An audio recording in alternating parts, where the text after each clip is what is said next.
Did you know that bringing enslaved people to Brazil was finally made against the law in 1850? This was called the Eusébio de Queiroz Law. But just because something is against the law doesn't mean everyone follows the rules. Even after this law was passed, some very greedy people continued to bring ships filled with captured Africans.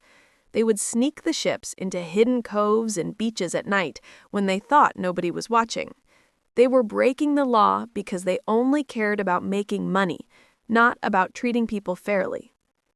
The last slave ship to ever arrive in the Americas docked clandestinely, that means secretly, in Salvador, Bahia in 1856.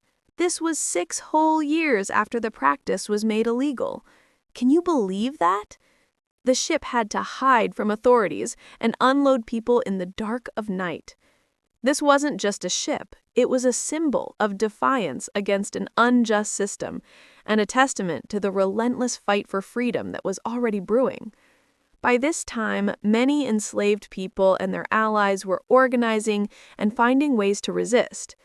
The people who arrived on this last ship faced terrible hardships, but they also arrived at a time when resistance movements were growing stronger. Some would escape to quilombos, free communities in the forests. Others would find ways to resist right where they were, including through the practice of capoeira. Even though this ship represents a sad chapter in history, it also reminds us that throughout this difficult time, people never stopped fighting for freedom and justice. And that fight would continue until slavery was finally abolished in Brazil in 1888.